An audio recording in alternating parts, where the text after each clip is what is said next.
युवावस्था में ही सब कुछ त्याग करके, राज्य पाट छोड़ करके अपने पुत्र को राजा बना करके आप जंगल में तप करने लगे। मलयाचल पर रह करके कठोर तप कर रहे थे। एक बार आपका दर्शन करने महर्षि अगस्त्य पधारे। अगस्त्य जी आए तो इनकी प्रसिद्धि हो गई थी इंद्रद्युम्न की। तो बैठे जप कर रहे थे। इनके मन में आया कि जब पूरा नहीं हुआ तो हम कैसे मिलें, बैठ जाएंगे और जब हमारा नियम पूरा हो जाएगा तब इनसे मिल लेंगे। ये शिष्टाचार नहीं है। आप भगवत सेवा करते हों, आप नित्य का पाठ करते हों, आप जप करते हों, यदि कोई पूज्य महापुरुष संत पधार जाएं तो उस समय भगवत सेवा छोड़कर भी, अपना भजन साधन विराम देकर भी पहले उस महापुरुष का आदर करना चाहिए। ऐसा सोचना चाहिए आज भगवान की कितनी करुणा है।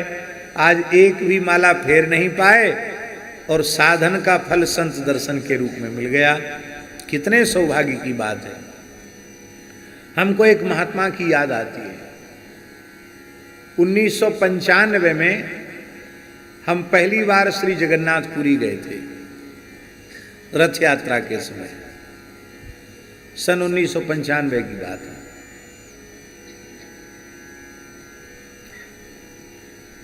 एक महात्मा और हमारे साथ थे। तो जिस दिन रथ यात्रा थी उस दिन सवेरे सवेरे लोकनाथ महादेव जी का दर्शन करने गए। प्रधान शिव जी हैं वहाँ के। तो ऐसे ही एक महात्मा के स्थान में बीच में चले गए। चलते चलते थक गए थे तो भीतर चले गए। तो वहाँ क्या देखा, गौड़ी महात्मा थे। वो महात्मा पत्थर की कुंडी में अपने राधा कृष्ण भगवान को, कृष्ण भगवान थे, राधा रानी थी, उनको शंख से पंचामृत से स्नान करा रहे थे। तो वो अकेले ही थे और कोई नहीं था स्थान में, वही थे, वही होंगे मुख्य, छोटा स्थान था। तो जैसे ही हम दोनों साधुओं ने दंडोत किया तो उन्होंने पर्दा से देखा। दंडोत महाराज दंडोत। कहाँ से आई है, कहाँ से आई है?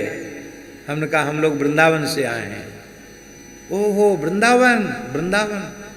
इतने प्रसन्न हो गए।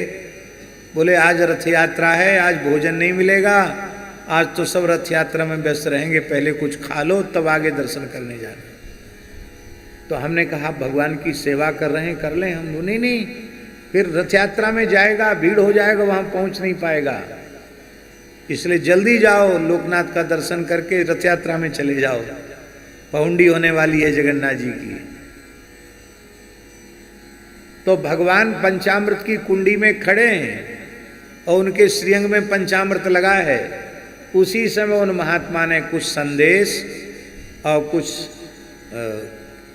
लावा कहते हैं ना, लाई, खीला, और कुछ संदेश, कुछ मखाना और छोटे छोटे केला, देसी केला जो होते हैं उड़ीसा के, वो। अब बस तुरंत भोग लगा के और हम दोनों को एक एक पत्तल पर परोस दिया। तो हमने कहा ठाकुर जी को स्नान तो कर। अरे ये तो अपने घर की गोपाल है, खाती पीती रहेगी, ऐसी हिंदी बोल रहे थे। वो खाती पीती रहेगी, आप भूखा रह जाएगा तो हमारा गोपाल नाराज हो जाएगा। आज भी उन महात्मा का हमको स्मरण आता है कि अपने ठाकुर जी को पंचामृत के स्नान कराते कराते भगवत सेवा छोड़ करके उन्होंने आतिथ्य किया और बिल्कुल बात पक्की रही। हम लोगों को उस दिन शाम को प्रसाद पाने को मिला, दिन भर कुछ मिले ही नहीं पाने, क्योंकि सब रथ यात्रा में चले गए, रथ खींचते रहे जगन्नाथ जी का। क्या कहना। तो इसलिए ये शिष्टाचार है। अपने से बड़े, अपने से पूज्य आ जाएं तो वे तो सर्व साधन का फल बन करके आए हैं, इसलिए उनका आदर करना चाहिए। ये बैठा रह गया।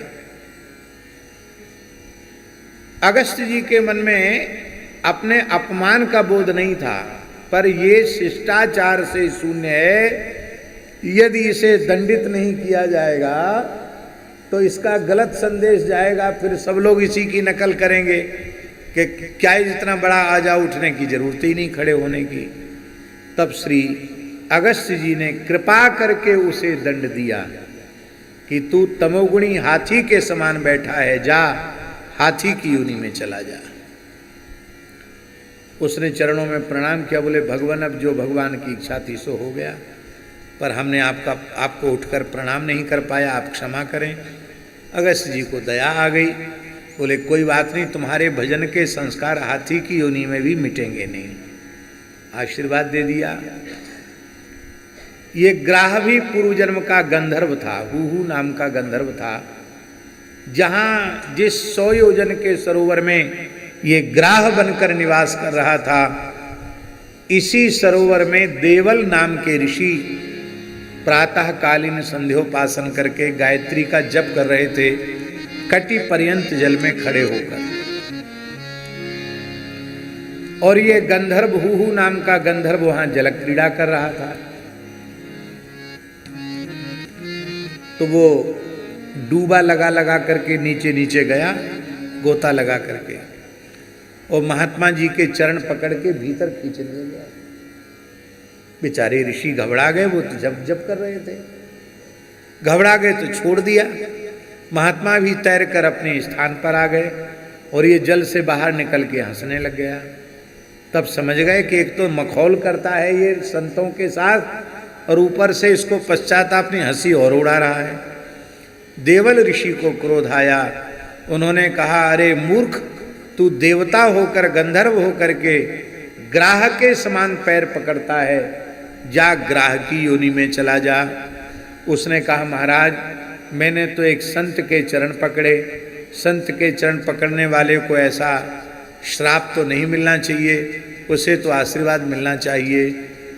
तब श्री देवल जी ने कहा कि क्या जैसे तैने संत के चरण पकड़े, क्या ऐसे ही पकड़ना चाहिए क्या, कि हम कहें ब्रह्मचारी जी आपको हम दंडवत करते हैं और पैर पकड़ के खींच लें? तो ये तो अच्छी बात नहीं है, प्रणाम की विधि है।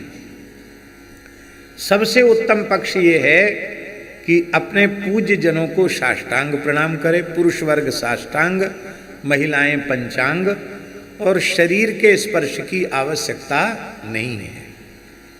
कथनचित आपका शरीर उस प्रकार की पवित्रता वाला है और प्रणाम लेने वालों को संकोच नहीं है, तो आप मर्यादा पूर्वक दाहिने हाथ से दाहिने चरण का स्पर्श, बाएं हाथ से बाम चरण का स्पर्श करें और उनका आशीर्वाद प्राप्त करें। और जिन महात्माओं को संकोच है अथवा उनका नियम नहीं है पैर छुलाने का, और आप जबरदस्ती पैर छूना चाहते हैं, तो जबरदस्ती पैर छूने से आपको कुछ मिलेगा नहीं। हमारे सूरत के एक प्रेमी सत्संगी थे श्री राधा वल्लभ जी जालान। सेठ जी के बहुत संस्मरण सुनाते थे, भाई जी के, सेठ जी के, स्वामी श्री शरणानंद जी के, गीता प्रेस के पुराने सेवक थे। तो उन्होंने एक घटना सुनाई सेठ जी की कि गोविंद भवन कलकत्ता में सेठ जी का सत्संग हो रहा था। तो मध्याह्न संध्या के बाद उनको थोड़ी भूख लगी तो छेना का रसगुल्ला आया। अब वो सेठ जी जितना उनका परिमाण खाने का होता था उतना ही लेते थे, उससे ज़्यादा नहीं लेते थे। इतना अधिक धर्मशील जीवन सेठ जी का था कि यदि हम ये कहें कि सेठ जी के जैसी धर्मशीलता सेठ जी में ही थी तो यह अतिशयोक्ति नहीं है। ऐसा अद्भुत उनका जीवन था। समय से त्रिकाल संध्योपासन करना, संपूर्ण वैदिक सदाचार को पूर्ण निष्ठा से पालन करना। हम आपको क्या कहें, वे वैश्य कुल में थे पर उनकी कोटि का पवित्र आत्मा ब्राह्मणों में मिलना मुश्किल था, ऐसे थे वो पवित्र आत्मा। तो सेठ जी को एक रसगुल्ला परोसने वाले ने अधिक डाल दिया, और वो अधिक लेते नहीं थे, जितना उनका परिमाण है उससे ज्यादा लेना नहीं उनको। अब वो एक रसगुल्ला पर कई लोगों की नजर थी। सेठ जी के प्रति भावना तो थी कि सिद्ध भक्त हैं, इनका प्रसाद हमको मिले। सेठ जी कभी किसी को न चरण छुआते थे न किसी को जूठा देते थे। तो उन्होंने राधा वल्लभ जी को, राधा वल्लभ आज्ञा, बोले इस रसगुल्ला को ले जा और रोड पे जाकर के रेत में रगड़ रगड़ के घिस देना, मिला देना, धूल में मिला देना। दोनों का जो आ गया, रसगुल्ला लेकर नीचे रोड पर धूल में मिलाने जाने लगे। तो रास्ते में तमाम लोग मिले, बोले अरे भाई तुम ही खा जाओ, है भाई सेठ जी को तुम नाना जी कहते हो, तुम ही खा जाओ, अथवा हमको दे दो, रोड पे क्यों। तो राधा वल्लभ जालान जी ने कहा कि बड़ों की आज्ञा पालन से कल्याण होता है, मनमाना आचरण करने से कल्याण नहीं होता, और चोरी करने से किसी को लाभ नहीं मिलता है, हैं? ये चोरी हुई, वो नहीं चाहते हैं, वो आप जबरदस्ती उनकी नज़र बचा के ले रहे, ये चोरी हुई, तो चोरी तो पाप है, उससे कोई लाभ थोड़ी होने वाला है कि हमने चोरी चोरी पैर छू लिए, हमने चोरी चोरी जूठा खा लिया, इससे थोड़ी लाभ होगा। लाभ तो उनकी कृपा से होगा। आज्ञा समन सुसाहेब सेवा। किसी ने सेठ जी से पूछा आपने राधा वल्लभ जी को ये सेवा क्यों दी। तो सेठ जी ने कहा इस पर हमको भरोसा है कि ये जो कहेंगे वो ज्यों का त्यों करेगा। बोलो भक्तवत्सल भगवान की जय। कितनी अद्भुत बात है। इसलिए प्रणाम करने की भी पद्धति है। अपने से बड़ों की जिसमें प्रसन्नता हो वही प्रसन्नता हमें स्वीकार करनी चाहिए। अपनी तरफ से संकोच में डाल करके कोई आग्रह दुराग्रह संतों से कभी नहीं करना चाहिए। पर तुम संत चरण स्पर्श की महिमा का वर्णन कर रहे हो, देवल जी ने कहा, इसलिए इसी सरोवर में तुम ग्राह बन करके निवास करो और कालांतर में एक भगवान का भक्त गजेंद्र शरीर में आएगा और जब तुम उसका चरण पकड़ोगे तो तुम्हारा कल्याण हो जाएगा। तो आज यह गजेंद्र भक्त त्रिकूट पर्वत के निकट, ये क्षीर समुद्र के निकट, ये 100 योजन का मीठे जल से भरा हुआ सरोवर, 100 योजन माने 1200 किलोमीटर लंबा और 1200 किलोमीटर चौड़ा। इसमें इस गजेंद्र ने प्यास से व्याकुल होकर अपने परिवार के सहित हथनियों के झुंड के सहित प्रवेश किया, जल क्रीड़ा की, जल विहार किया। सूंड में जल भर करके हथनियों को स्नान कराने लग गया। हथनियाँ और बच्चे इसको भी सूंड में जल भर भर के अभिषेक कर रहे थे। इसी बीच में इस ग्राह ने इसका पैर पकड़ लिया। इसने पहले छुटाने का बहुत प्रयत्न किया क्योंकि इसमें 10,000 हाथियों का बल था। इस गजेंद्र में बहुत इसने प्रयत्न किया लेकिन यह छुड़ा नहीं सका।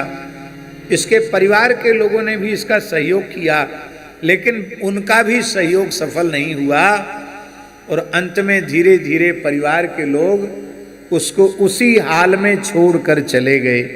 अकेला गजेंद्र बच गया और यह गजेंद्र ग्राह के साथ युद्ध करने लग गया। कितने समय तक युद्ध हुआ महाराज? 1000 वर्ष तक युद्ध हुआ। कितने समय तक? ये सतयुग का समय है। 1000 वर्ष तक लगातार युद्ध हुआ। युद्ध में धीरे धीरे गजेंद्र की शक्ति घट गई। उस गजेंद्र की शक्ति घटने का कारण ये था कि एक तो वो थल का जीव है, थल के जीव की शक्ति थल में अधिक होती है, जल के जीव की शक्ति जल में अधिक होती है, और दूसरा कारण ये था कि उसे जल में कोई आहार नहीं मिल रहा था और ग्राह का जीव है उसकी जल में शक्ति अधिक थी और वह गजेंद्र का रक्तपान कर रहा था, उसको आहार भी मिल रहा था। इस कारण से उसका निरंतर शरीर क्षीण होने लग गया, दुर्बल होने लग गया और अंत में इसने देखा कि अब हमारे नाक कान डूबने वाले हैं, अब हमारी कोई रक्षा नहीं कर सकता। तब आर्त भाव से भगवान को पुकारा और गजेंद्र भक्त ने जिन शब्दों से, जिन भावों से भगवान को पुकारा है, उसी स्तोत्र का नाम गजेंद्र मोक्ष है। श्री शुक उवाच एवं व्यवसितो बुद्ध्या समाधाय मनोहृदि जजाप परमं जाप्यम प्राग्जन्मन्यनुशिक्षितम्। इसलिए किसी न किसी स्तोत्र का, मंत्र का, जप का, पाठ का नियम रोज अवश्य होना चाहिए, जो पूर्व जन्म का इतना दृढ़ संस्कार हो जाए कि दूसरा जन्म हमारा कभी कहीं हो तो वो पूर्व जन्म का संस्कार हमारे काम आ जाए। ये आवश्यक है। किसी न किसी एक स्तोत्र का पाठ का नियम बना लो, कुछ नहीं तो कम से कम गोपी गीत के पाठ का नियम बना लो, राधा कृपा कटाक्ष के पाठ का नियम बना लो, अथवा गीता जी के किसी एक अध्याय के पाठ का, 12वें अध्याय या 15वें अध्याय के पाठ का नियम बना लो।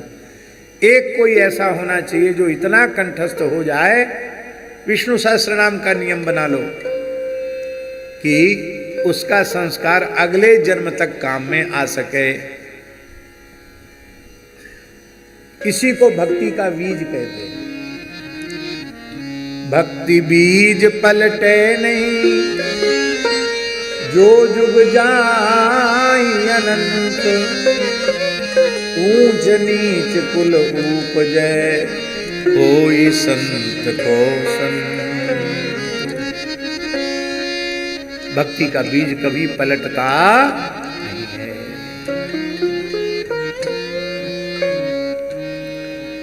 हम पूज्य स्वामी शरणानंद सरस्वती जी महाराज के निकट थे। उसी समय एक ब्राह्मण आए, पंडित जी आए। उनकी माताएं तो स्वामी जी के निकट आती नहीं थी, दूर रहती थी। तो पंडित जी आए, उनका पुत्र आया। पुत्र की अवस्था होगी मुश्किल से 5 वर्ष की, और उसने स्वामी जी को प्रणाम किया और स्वामी जी ने उसकी ओर देखा। मेरे आंखों के सामने की घटना है। स्वामी जी ने उसके नेत्रों की ओर देखा, उसने स्वामी जी की ओर देखा। अनुमान है 5 वर्ष का बालक होगा।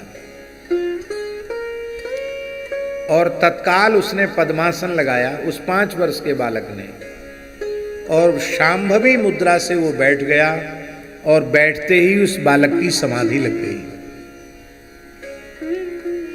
3 घंटे तक बालक समाधि में बैठा रहा और स्वामी जी भी यथावत बैठे रहे।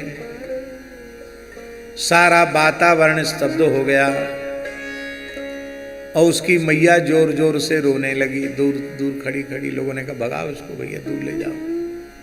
मैया सोच रही थी बाबा जी ने कौन सा टोना कर दिया हमारे बच्चे पर, ये तो बैठे ही रह गया। बाद में जब वह उठा तो स्वामी जी ने उसके पिता से एक ही बात कही, ये पूर्व जन्म का साधक है, इसके उत्तम संस्कार बचा करके रखना तो आपका गृहस्थाश्रम धन्य हो जाएगा। अब उन्होंने उसकी सावधानी की नहीं कि वो जाने, लेकिन ये घटना मेरे सामने की। पूज्य श्री राधा बाबा के सामने एक विप्र बालक आया तो स्वामी जी ने कहा आसन लाओ। क्या नाम बताया? नहीं, उसका नाम पूर्व जन्म का क्या बताया? विशुद्धानंद जी नाम बताया, ऐसे कुछ नाम बताया?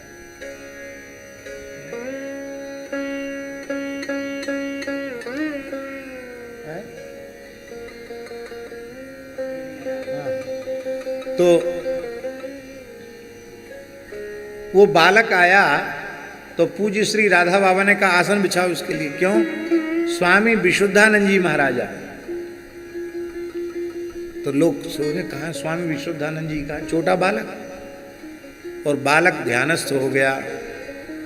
राधा बाबा ने कहा पूर्व जन्म में तुम्हारी वासना थी कि हम ब्राह्मण कुल में जन्म लिए, सन्यास भी ले लिया, पर हमने वेद नहीं पढ़ा। वेद पढ़ने की, संस्कृत पढ़ने की वासना मन में रह गई, इसके लिए दूसरा जन्म लेना पड़ा। और वो पूर्व जन्म के सन्यासी, दंडी सन्यासी महात्मा थे, और वो रहते थे कहाँ? अयोध्या जी में गोपतार घाट में। वहां शरीर पूरा हुआ, लेकिन वासना प्रबल होने के कारण दूसरा जन्म हुआ। आज भी वह हैं, उनका नाम अम्बरीश जी है, बहुत अच्छे साधक हैं राम जी। तो कहने का अर्थ है ये वासना पुनर्जन्म को देने वाली होती है। आज ही हम इच्छा रहित हो जाएं तो आज ही मुक्त हैं। हमारी कामनाएं, हमारी इच्छाएं ही हमको पुनर्जन्म के चक्र में धकेलती हैं। तो पूर्व जन्म में जो पाठ जब किया था उसी का स्मरण हुआया।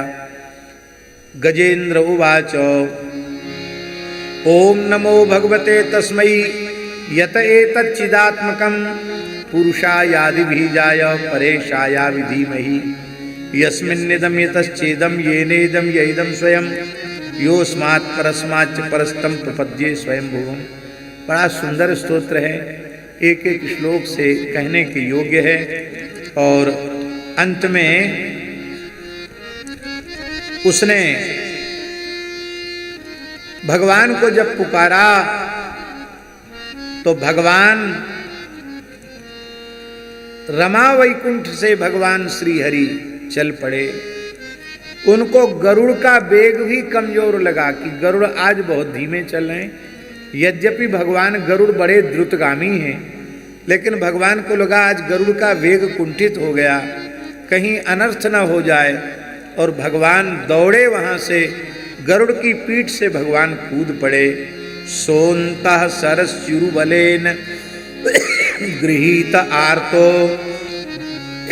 दृष्ट्वा गरुत्मति हरिम ख उपात्य चक्रम उत्क्षिप्य साम्बुजकरम गिरिमाह कृच्छान नारायण अखिल गुरो भगवन नमस्ते। हे नारायण, हे अखिल गुरु भगवान, आपको प्रणाम है, ऐसा उसने कहा। सूंड से एक कमल उठा लिया, उत्क्षिप्य साम्बुजकरम, सूंड में एक कमल लेकर भगवान को अर्पित किया और गिरमाह कृच्छात, कष्ट पूर्वक कहा, हे नारायण, हे अखिल गुरु, आपको मैं प्रणाम करता हूं। अब यहां एक प्रश्न है, वो कमल आया कहां से? आप कहे कहां से आया? मीठे जल से भरा हुआ 100 योजन का सरोवर है, उसमें कमल रहे होंगे। क्या कमी? कमल नहीं हो सकते क्या सरोवर में? सरोवर में ही तो कमल खिलते हैं। पर आप लोग जानते हैं, जिन सरोवरों में कमल खिलते हैं, जहां तक लोग स्नान करते हैं, तैरते हैं, वहां तक कमल नहीं खिलते हैं। जहां लोग नहीं जाते वहां कमल खिला करते हैं। अब ये 1000 साल से उसी क्षेत्र में युद्ध हो रहा है, तो वहां कमल, संभावना है कमल की? कमल नहीं है वहां, कमल वहां उपस्थित नहीं है। पर उत्क्षिप्य साम्बुजकरम, इसका अर्थ है जीवों को भगवान शरण में तो लेते हैं, पर बिना आचार्य के शरणागति होती नहीं है। संपूर्ण जीवों की परमाचार्या श्री जी हैं। श्री लक्ष्मी जी भी साथ में आ गई हैं, और श्री लक्ष्मी जी ने देखा मेरा पुत्र मेरे प्रभु को कुछ अर्पित करना चाहता है, तो लक्ष्मी जी जो लीला कमल घुमा रही थी, अपना लीला कमल उन्होंने फेंक दिया और उसने लीला कमल सूंड में पकड़ लिया। उत्क्षिप्य साम्बुजकरम गिरमा, ये दाक्षिणात्य आचार्यों का भाव है। उत्क्षिप्य साम्बुजकरम गिरमाह कृच्छान नारायण अखिल गुरो भगवन नमस्ते। संतों ने कहा है कि गजेंद्र भक्त ने हरि कहकर भगवान को पुकारा। क्या कह के पुकारा? हरि। तो हा तो उसने कष्ट में कहा, री कहने के पहले पहले भगवान ने प्रकट होकर चक्र से ग्राह का मुख विदीर्ण करके और गजेंद्र भक्त की रक्षा कर ली। बोलो भक्त वत्सल भगवान की। यवन कुल में उत्पन्न श्री काले खां, उन काले खां की एक बड़ी सुंदर रचना है इसी के संबंध में।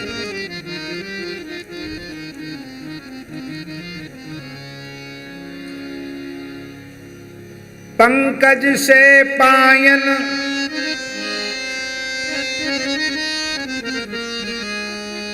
बड़ा सुंदर है भक्त काले खां का ये भाव।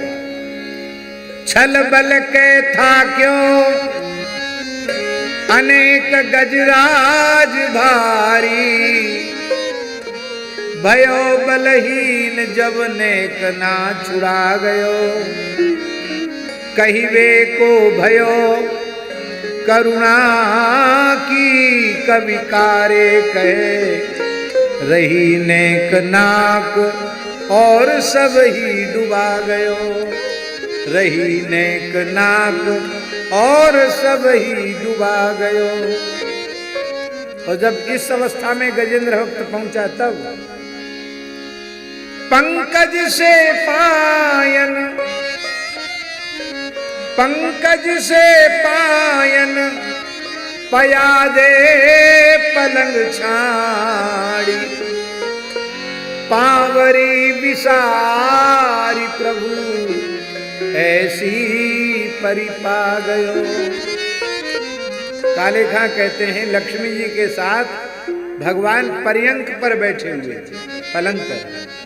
तो पंकज से पायन पया दे पलंग छाड़ी, पावरी विसारी प्रभु ऐसी परिपा गयो।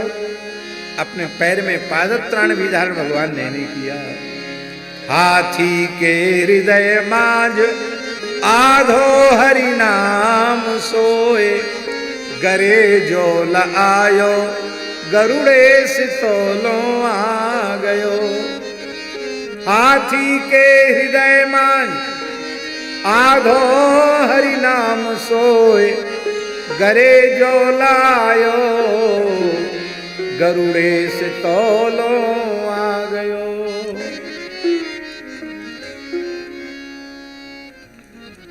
इतनी सुंदर सुंदर रचनाएं काले खां की।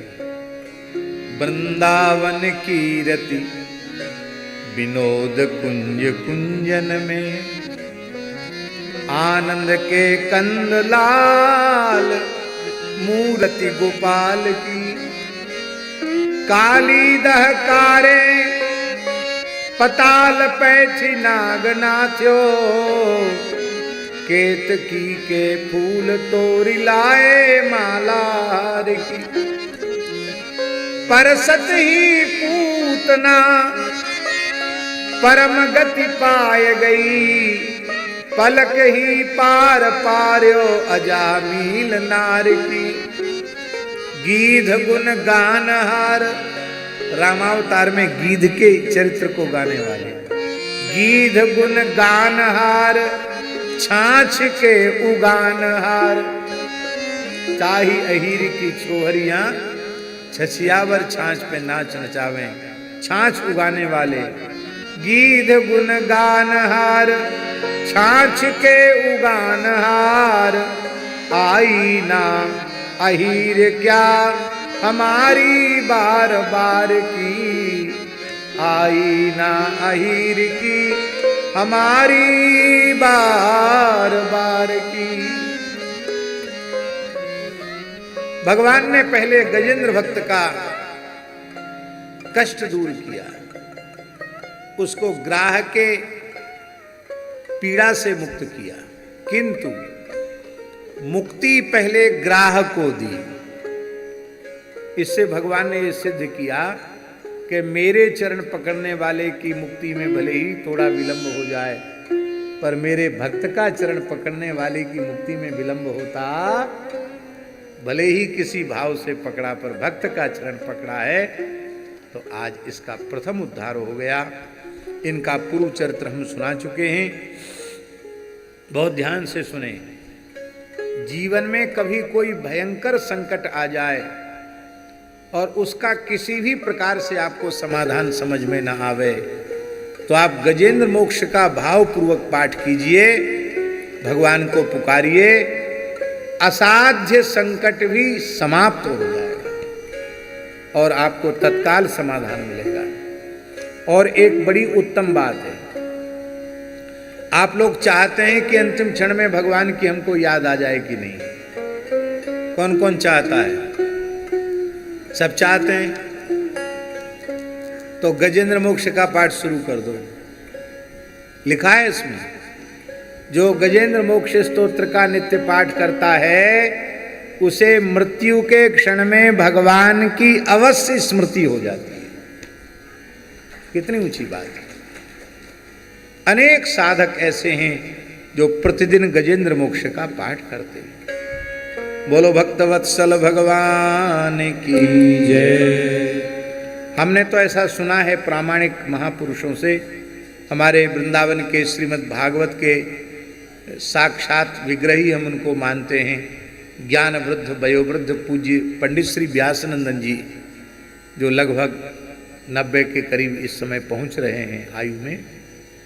पूज्य स्वामी करपात्री जी की भी सन्निधि में भी लंबे समय तक रहे और पूज्य डोंगरी जी की भी सन्निधि में लंबे समय तक रहे। वो कहते थे कि डोंगरी जी महाराज चलते फिरते भी गजेंद्र मोक्ष का पाठ करते रहते थे।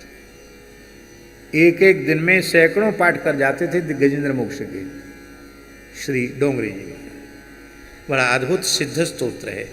बोलो भक्तवत्सल भगवान की। भगवान ने उस समय देवताओं को कहा कि जो इस चरित्र का स्मरण करेगा, क्या क्या स्मरण करेगा, तो उसको विमल मति की प्राप्ति हो जाएगी। भगवान ने कहा यहाँ का पवित्र वन, यहाँ का विशाल सरोवर, ब्रह्मा जी शिव जी का निवास स्थान, क्षीर सागर, श्वेतदीप, श्रीवत्स, कौस्तुभ मणि, बनमाला, कौमोद की गदा, सुदर्शन चक्र, पांचजन शंख, पक्षीराज गरुड़, मेरे सूक्ष्म कला स्वरूप शेष जी, मेरे आश्रम में रहने वाली लक्ष्मी जी, ब्रह्मा जी, देवर्षि नारद जी, शंकर जी, प्रहलाद जी, मत्स्य कच्छप बराह आदि अवतारों में किए हुए मेरे चरित्र, सूर्य चंद्रमा अग्नि ओंकार, सत्य मूल प्रकृति, गौ ब्राह्मण, अविनाशी सनातन धर्म, सोम कश्यप, धर्म की पत्नी, दक्ष कन्याएं, गंगा सरस्वती, अलकनंदा यमुना, ऐरावत हाथी, भक्त श्रोमणि ध्रुव, 7 ब्रह्मर्षि, पवित्र कीर्ति, नल युधिष्ठिर, जनक आदि, इनका जो स्मरण करते हैं वे स्मरंति मम रूपाणि मुच्यन्ते येन सो खिलात। इस संपूर्ण पापों से मुक्त हो जाते हैं। भगवान ने स्वयं अपने मुखारविंद से कहा और कहा, ये माम स्तुवन्त्यने नांग प्रतिबुद्धि निशात्य तेषाम प्राणात्यये चाहम ददामि विमलाम मतिम। भगवान का वचन है। भगवान कहते, हे प्यारे गजेंद्र, जो ब्रह्म वेला में उठकर जाग करके सबसे पहले गजेंद्र मोक्ष का पाठ करेंगे, तुम्हारे द्वारा की गई स्तुति से मेरी स्तुति करेंगे, वो जन्म मृत्यु के चक्र से छूट जाएंगे। मृत्यु के क्षण में मैं उन्हें निर्मल बुद्धि का दान करूंगा, जिससे वे मुझ में अपना चित्त लगाकर मेरे नित्य धाम को प्राप्त करें। कैसा श्लोक है वो? ते प्राप्नुवन्ति मामेव सर्वभूत हैं। मृत्यु के काल में जो मेरा स्मरण करते हैं वो मुझे ही प्राप्त होते हैं। गीता जी में है ना, है? हाँ, अंतकाली तु मामेव शरण मुक्त्वा कलेवरम यह प्रयाति नैति मामेति सोर्जुन। है?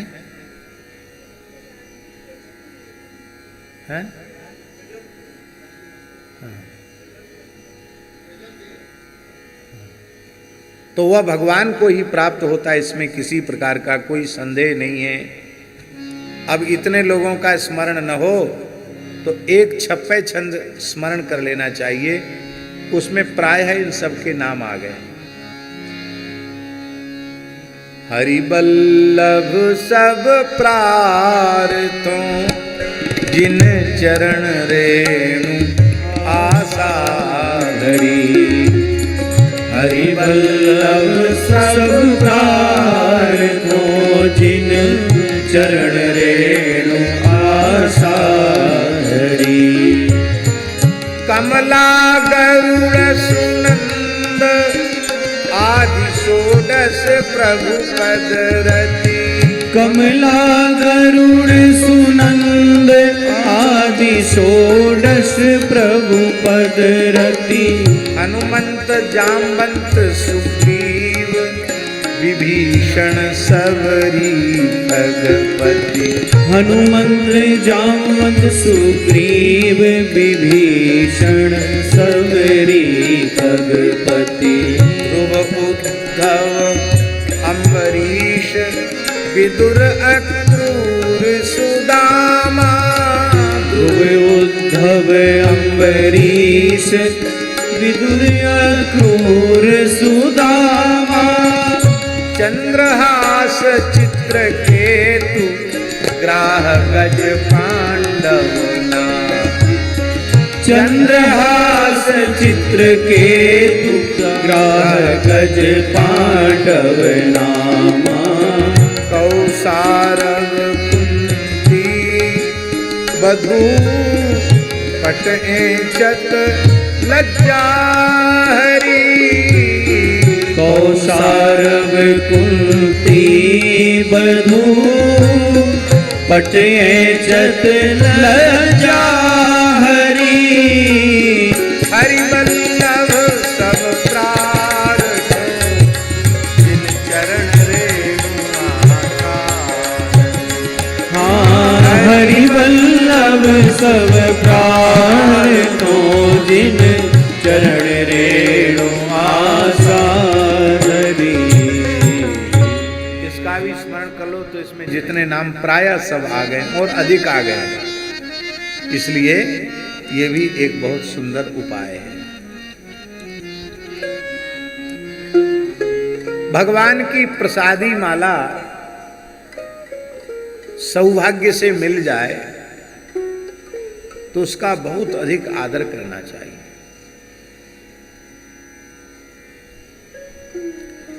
आप चाहें कि हम रत्न वेदी पर चढ़कर भगवान जगन्नाथ का आलिंगन करें तो संभव है? संभव नहीं है ना। पर ये माला जगन्नाथ जी के श्रीअंग से आई है मानो, तो ये तो भगवान का आलिंगन करके आई है कि नहीं? भगवान ने इसको अपने वक्षस्थल से लगाया है, तो भगवान की माला हमको मिल गई। मानो माला के रूप में भगवान ने अपने श्रीअंग का आलिंगन हमको प्रदान कर दिया। आप चाहें कि किसी संत का आलिंगन करें, संभव है? वो परेशान हो जाए, आप आलिंगन करें और उनको तकलीफ हो जाए तो ठीक नहीं। हाँ, वो बड़े हैं, वे स्वयं आपके ऊपर कृपा करके आपको हृदय से लगाना चाहें, बात अलग है। हम तो दासानुदास हैं, हमारी पात्रता तो नहीं है। पर किसी संत के श्रीअंग की माला मिल गई तो मानो उनका हमें आलिंगन मिल गया। भगवान की माला भगवान का आलिंगन है, भगवान का ही स्वरूप है। इसलिए अमनिया माला कभी धारण नहीं करनी चाहिए, भगवान को निवेदित करके तभी माला ग्रहण करनी चाहिए। भगवान की प्रसादी माला तुलसी हो, बिल्वपत्र हो, प्रसादी माला हो, इसको यदि लांघ जाए मनुष्य तो आयु नष्ट हो जाती है। हरते लंघनादायु, इसलिए भगवान निर्माल्य का लंघन नहीं करना चाहिए। स्पर्शात धरते श्रिया, जो भगवान के तुलसी बिल्वपत्र पुष्प जो भगवान को चढ़ा हुआ है, अर्पित किया गया है, उसको जो अपने पैर के नीचे दबा देता है, पैर से स्पर्श कर देता है, वह श्रीहीन हो जाता है। और यही घटना घट गई। देवर्षि ब्रह्मर्षि भगवान दुर्वासा जी रमा वैकुंठ भगवान का दर्शन करने गए, भगवान की स्तुति की। भगवान ने प्रसन्न होकर अपनी कंठ की माला दुर्वासा जी को धारण करा दी। दुर्वासा जी आनंद विभोर होकर, आज भगवान कितने राजी हो गए, भगवान ने अपने श्रीअंग का प्रसाद हमको दे दिया। उसी आनंद में मग्न दुर्वासा जी महाराज आ रहे थे, स्वर्ग के निकट से निकले तो ऐरावत हाथी पर बैठकर इंद्र विचरण कर रहे थे। उन्होंने देखा कि दुर्वासा जी महाराज हैं। महाराज, वैसे लोगों को प्रणाम करने में श्रद्धा थोड़ी कम होती है, लेकिन दुर्वासा जी जैसा महात्मा हो तो डर के मारे भी प्रणाम करना पड़ता है, कहीं प्रणाम नहीं करें पता नहीं क्या बोल देंगे। इसलिए ये भयजनित श्रद्धा थी।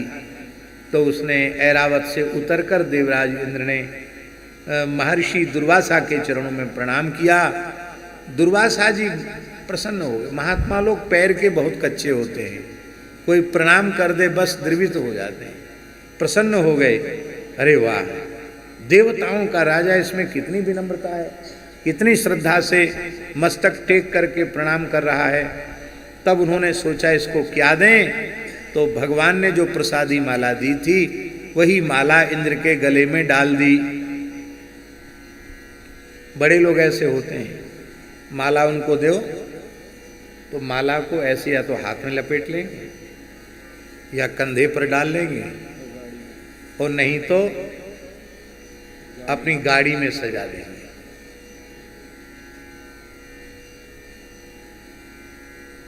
ऐसा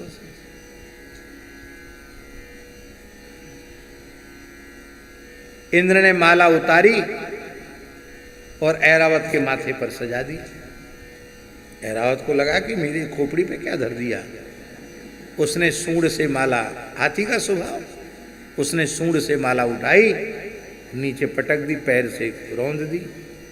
भला भगवान की माला का इतना भयंकर तिरस्कार उन्हीं के नेत्रों के सामने हो जाए, ये दुर्वासा जी कैसे सहन कर सकते थे। क्रोध में तिलमिला उठे। अरे दुष्ट इंद्र, जिस श्रीमद में अंधा होकर के तूने भगवान की प्रसादी माला का तिरस्कार किया है, वह तेरी स्वर्ग लक्ष्मी क्षीर सिंधु में डूब जाए। अब तो ये थर थर कांपने लगे, बोले महाराज क्षमा करो। दुर्वासा जी बोले बस यही शब्द हमारे शब्द को उसमें नहीं है, क्षमा शब्द, जो किया उसका परिणाम भोगो। दुर्वासा जी अंतर्धान हो गए और उसी समय स्वर्ग की संपत्ति समुद्र में चली गई। चंद्रमा पहले से था, पर चंद्रमा क्षीर सिंधु में चला गया, कल्पवृक्ष चला गया, अप्सराएं चली गई, स्वर्ग लक्ष्मी चली गई, सब श्रीहीन हो गया। स्वर्ग का श्रीहीन होने का अर्थ है त्रिभुवन श्रीहीन हो गया। त्रिभुवन श्रीहीन, ये मणि आदि भी सब पहले से ही विद्यमान है, पर ये यही लक्ष्मी है, ये समुद्र में डूब गई लक्ष्मी। तब देवता कमजोर हो गए, श्रीहीन हो गए। इसका आशय समझे महाराज जी? इसका आशय यह है, हमारी लाडली स्वामिनी श्री जी की कृपा कटाक्ष जिस जीव पर पड़ता है वही बलिष्ठ होता है। जिससे हमारी श्री जी नजर फेर लेती हैं, वो देवता ही क्यों ना हो वो बलहीन हो जाता है। आज लक्ष्मी जी ने नजर फेर ली, क्योंकि भगवान की प्रसादी का तिरस्कार किया गया है इंद्र के द्वारा। आज देवता श्रीहीन हो गए और देवलोक पर दैत्यों का अधिकार हो गया। देवता ब्रह्मा जी के पास गए, ब्रह्मा जी उनको लेकर भगवान के पास गए, भगवान से प्रार्थना की, महाराज क्या करें? बोले तुम्हारी लक्ष्मी चली गई हैं इन समुद्र में, इसलिए समुद्र का मंथन करो, अमृत की प्राप्ति होगी और उस अमृत को पीकर तुम बलवान हो जाओगे। भगवान ने सारी बात बता दी। कहा कैसे करें, समुद्र मंथन का कार्य कठिन है। बोले अरयो पी ही संदेहा, मौका पड़ने पर अपने दुश्मनों से भी संधि कर लेनी चाहिए। कैसे? तो भगवान ने उपदेश दिया अहिमूसक बत। पर इस कथा को सुन के आप लोग इसका अनुकरण मत करने लग जाना। ये अहिमूसक बत जो उदाहरण है, ये भगवान ने राजनीति कूटनीति का उपदेश किया है, ये साधु नीति नहीं है। सज्जन पुरुषों की नीति तो ये है, भले ही उनके साथ कोई कितना भी अपकार क्यों न करे, वह किसी प्राणी का अपकार नहीं करते हैं, वे सबके कल्याण की कामना करते हैं, वे अजात शत्रु होते हैं। इसलिए भगवान के भक्त के लिए ये नकल की चीज नहीं है। ये देवताओं ने पूछा तो भगवान ने उनको बता दिया। अब ये अहिमूषकवत क्या है, इसको समझ लो थोड़ा सा। अही माने होता है सर्प और मूसक माने होता है चूहा। एक सपेरा, सपेरा तो जानते ना, सांप का खेल दिखाने वाला, एक सपेरा सांप का खेल दिखा रहा था और उसी समय एक चूहे पर बिल्ली ने झपट्टा मारा। चूहा अपने प्राण बचाकर बिल्ली के भय से भागा और आओ देखा ना ताओ, भीड़ भाड़ में घुसा हुआ चूहा सीधे सांप की पिटारी में चला गया, कूद गया पिटारी में। और उसी समय मदारी ने पिटारी को बंद कर दिया। अब सर्प का चूहा प्रिय भोजन है। अब दोनों भोज्य भोजक एक ही साथ हो गए। अब चूहा बेचारा उसी पिटारी में ऐसे हाथ पैर कपाता हुआ, मूंछ कपाता हुआ, अश्रुपूरित नेत्रों से कांप रहा था, हाथ पैर जोड़ रहा था। अत्यंत भयभीत चूहे को देख करके सर्प ने मुस्कुराते हुए कहा, भैया बहुत डर रहे हो, क्या बात है? अरे बोले महाराज डर की बात है, बिल्ली से जान बचाकर यहाँ आए तो आपके सामने आ गए, आप हमें छोड़ेंगे थोड़े ही, आप तो गप कर जाएंगे, हमको खा जाएंगे। नहीं नहीं, ऐसी बात मत कहो भाई, देखो मैदान में हम एक दूसरे के शत्रु हैं। इस समय हमारे ऊपर भी संकट है, तुम्हारे ऊपर भी संकट है। हमको इस सपेरे ने पकड़कर पिटारी में बंद कर रखा है। मेरे दांत हैं नहीं, मैं इस कठोर पिटारी को तोड़ सकूं। तुमको भगवान ने दांत दिए हैं, तुम इस पिटारी में छेद कर दो कुतुर कुतुर करके, तो तुम भी निकल जाना, हम भी निकल जाएंगे। तो चूहे ने कहा, फिर आप जी हमको खाएंगे तो नहीं? अरे बोले राम राम राम राम, कैसी बात करते हो, इतने कृतज्ञ हम थोड़े ही हैं, आप हमको बंधन से मुक्त कर रहे हैं, हम आपको भला क्यों खाएंगे? चूहे ने बेचारे ने बड़ा श्रम करके पिटारी में छेद किया और पीछे से जैसे ही चूहे ने कहा, भगवान मार्ग बाहर निकलने का तैयार है, बस देखूं आकर जरा, और सर्प पीछे से लपका और पीछे से चूहे को मुख में रखा, गप कर लिया और खुद बाहर निकल गया। तो ऐसे ही जैसे सर्प ने चूहे के साथ किया, ऐसे ही तुम लोग दैत्यों के साथ व्यवहार करो। बोलो भक्तवत्सल भगवान की जय। भगवान की कृपा से देखो बलि विश्वास में क्यों आ गए? दैत्यराज बलि है, इसलिए बलि विश्वास में आ गए क्योंकि बलि जो हैं वो प्रहलाद जी के पौत्र हैं, भागवत हैं बलि जी महाराज, इसलिए विश्वास में। उन्होंने कहा कोई बात नहीं, भगवान की आज्ञा है और आप लोग बिना अस्त्र शस्त्र के आए हो, हमसे सहयोग लेने आए हो समुद्र मंथन के लिए, तो हम जरूर करेंगे। अब मदराचल की मथानी बनाई गई। अब ये मदराचल को उठा करके समुद्र में रखे कौन? इसको उखाड़ने में ही तमाम देवता दैत्य घायल हो गए, उखाड़ भी नहीं पाए। तब भगवान नारायण ने जैसे कोई सिपाड़ी उठा ले, ऐसे ही भगवान किसी के हथेली पे से कोई सिपाड़ी उठा ले, ऐसे भगवान ने बाएं हाथ से मंदराचल को उठाया, गरुड़ जी की ग्रीवा पर विराजमान किया और क्षीर सिंधु के मध्य में स्थापित कर दिया।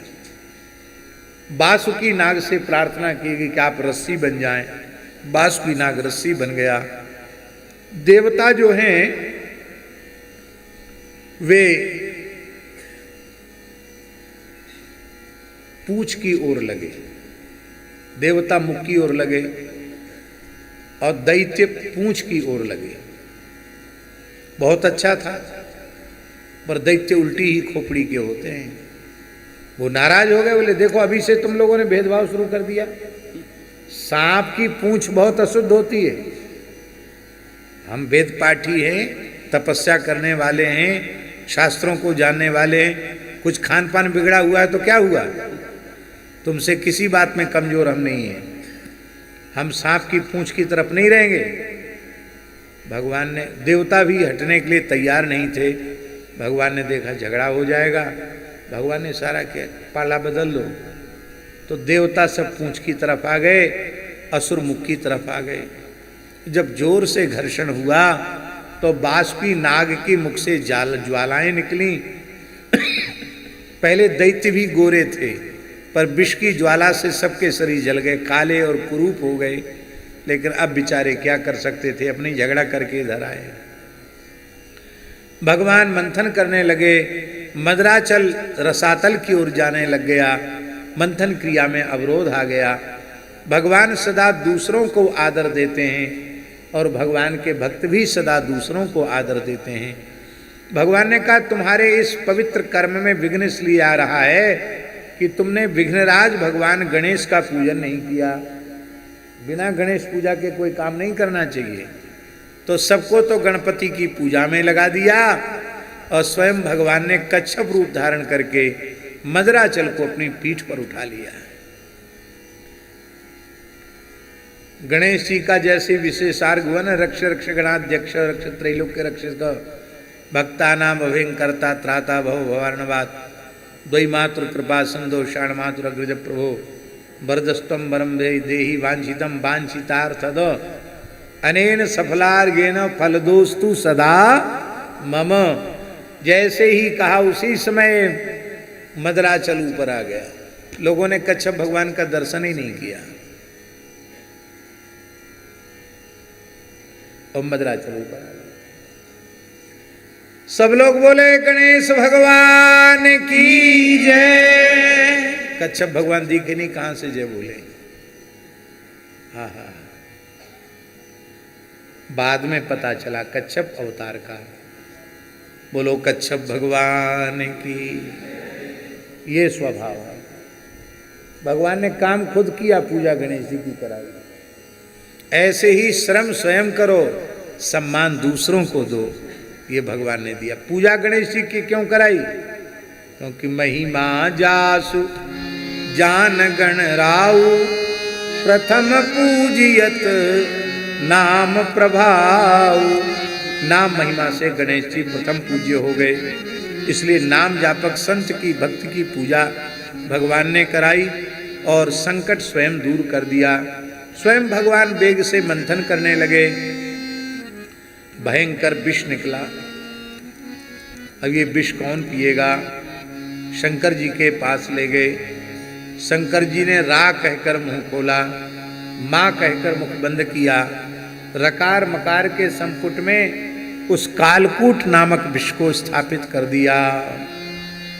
नाम प्रभाव जाने शिवजी को, नाम प्रभाव जानी शिवनी को।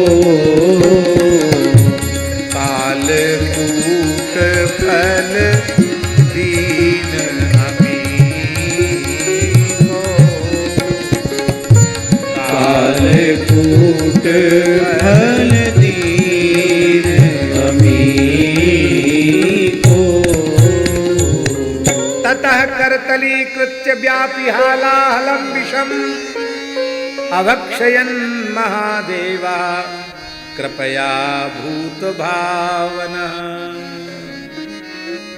जरत सकल सुर वृंद विषम गरल जहि पान किय, तेहि न भजसि मति मंद को कृपालु शंकर सरिस।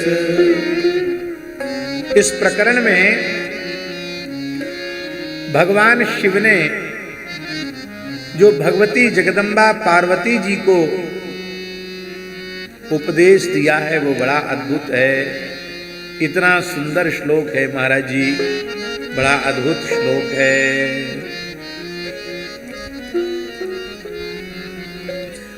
आहा, क्या कहना।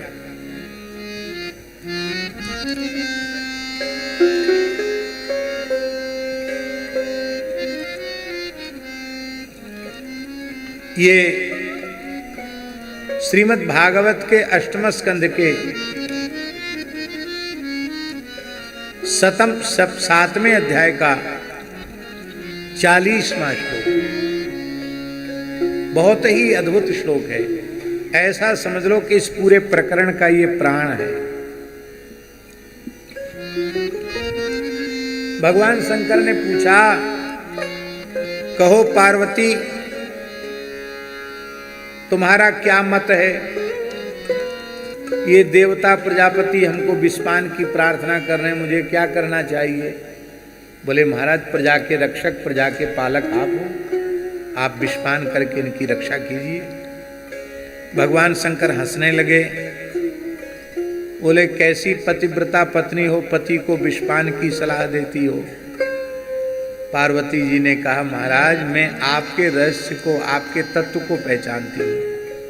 आप सर्वगत सर्वरूप सर्वमय परमात्मा हैं, विष भी आप ही हैं, अमृत भी आप ही हैं। आप रक्षा नहीं करेंगे तो कौन करेगा? क्या कहा पार्वती जी ने? इसमें लिखा है, तद्वीक्ष्य व्यसनम तासाम कृपया भृश पीड़िता सर्वभूत सुहृद देव इदम आह सतीम प्रियाम। आप संपूर्ण प्राणियों के सुहृद हैं, आप इनकी रक्षा नहीं करेंगे तो कौन करेगा? तब भगवान शिव ने कहा, बड़ी प्यारी बात, बहुत सुंदर बात है महाराज जी। पुंसः कृपयतो भद्रे सर्वात्मा प्रीयते हरि प्रीते हरौ भगवती प्रिये हम सचराचरः तस्मादिदं गरं भुंजे प्रजानां स्वस्तिरस्तु में। भगवान शिव कह रहे हैं, जो प्रत्येक प्राणी पर कृपा करने का व्रत ले लेता है, उसके ऊपर सर्वात्मा विश्वात्मा भगवान श्री हरि प्रसन्न हो जाते हैं। और जब भगवान प्रसन्न हो जाते हैं तो मैं प्रसन्न हो जाता हूं, क्योंकि भगवान का हृदय ही मैं हूं। वे प्रसन्न हो जाते तो मैं प्रसन्न हो जाता हूं। और जब सृष्टि के सनातन देव हरि हर दोनों प्रसन्न हो गए तो सारी सृष्टि प्रसन्न हो जाती है। आज कोई ऐसा साधन नहीं है कि संसार का प्रत्येक प्राणी आप पर प्रसन्न हो जाए। उसका एक ही साधन शंकर जी बता रहे हैं, प्राणी मात्र पर कृपा करने का, दया करने का, करुणा करने का निश्चय कर लीजिए। हम सब पर कृपा करुणा दया करेंगे, ऐसा अपने भीतर से पक्का निश्चय कर लीजिए। हम स्वयं कष्ट सहकर भी किसी को कष्ट नहीं पहुंचाएंगे, ऐसा पक्का निश्चय कर लीजिए। परीक्षा का अवसर तो आएगा, पर भगवान के चरणों की कृपा से आप परीक्षा में अनुत्तीर्ण नहीं होंगे, आप अवश्य उत्तीर्ण होंगे। बस भगवान की कृपा करुणा का बल रहे तो आप उत्तीर्ण हो जाएंगे। तो फिर सारा चराचर आपके ऊपर प्रसन्न हो जाएगा। भगवान के भक्तों पर सभी प्राणी प्रसन्न हो जाते हैं, सब कृपा करने लग जाते हैं। एक करह एक जगह है, करह धाम, मुरैना के पास। वहां एक सिद्ध पुरुष थे, श्री पटियावारे बाबा सरकार, श्री राम रतन दास जी महाराज पटियावारे बाबा। एक पत्थर के पटिया पर बैठ के भजन किया, आज भी वो पटिया सिद्ध हो गया। सभी प्राणियों में भगवान का दर्शन करते थे पटियावारे।